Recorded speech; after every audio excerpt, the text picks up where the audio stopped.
نحمده ونصلي على رسوله الكريم اما بعد فاعوذ بالله من الشيطان الرجيم بسم الله الرحمن الرحيم رب اشرح لي صدري ويسر لي امري واحلل عقدة من لساني يفقهوا قولي۔ اللہ کی رحمت سے مایوس نہ ہو جاؤ، یقیناً اللہ سارے گناہ معاف کر دیتا ہے، وہ تو غفور الرحیم ہے۔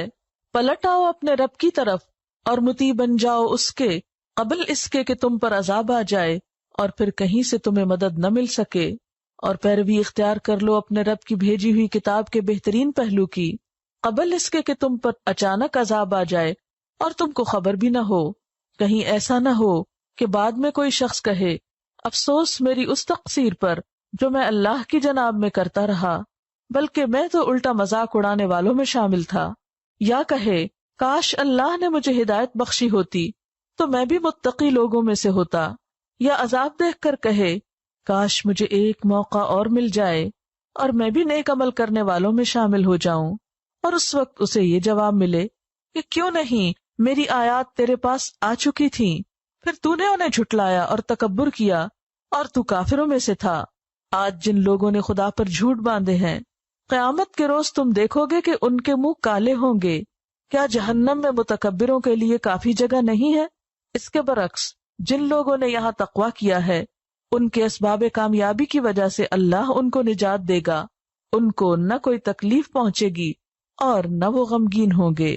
قل یا عبادی الذین اسرفوا علی انفسہم، کہہ دیجئے اے میرے بندو وہ جو اسرفوا زیادتی کر چکے، علی انفسہم اپنے نفسوں پر، اپنی جانوں پر، جنہوں نے خود پہ ظلم کر لیا۔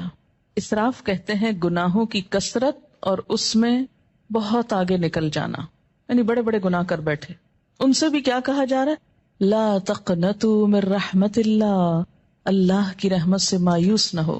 یہ نہ سوچو کہ اب تو بس صرف ہلاکی ہوں گے، ہماری چھوٹ ہو نہیں سکتی کیونکہ ہم بہت گناہ گار ہیں۔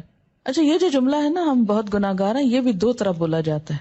ایک تو حقیقت میں یو مین اٹ کہ ہم بہت گناہ گار ہیں، اور ایک یہ بہت گناہ گار ہیں دکھاوے کے طور پہ، ورنہ خود کو سمجھتے کوئی نہیں ہے گناہ گار، کیونکہ جو خود کو گناہ گار سمجھے وہ تو نظر ہی نہیں اٹھا سکتا، وہ تو حجت بازی کر ہی نہیں سکتا۔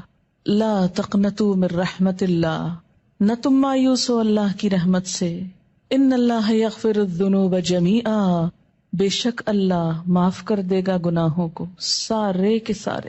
اس آیت میں یہ ہے نا کہ اللہ معاف کر نہیں سکتا، فرمایا نہیں کر سکتا ہے، کر دے گا، کرے گا۔ کیوں؟ انہ هو الغفور الرحیم، کیونکہ وہ غفور الرحیم ہے۔ یہاں ہر شخص کو مایوسی سے نکالا جا رہا ہے، کتنا بھی بڑا کوئی گزشتہ زندگی میں گناہ یا جرم کیوں نہ ہو۔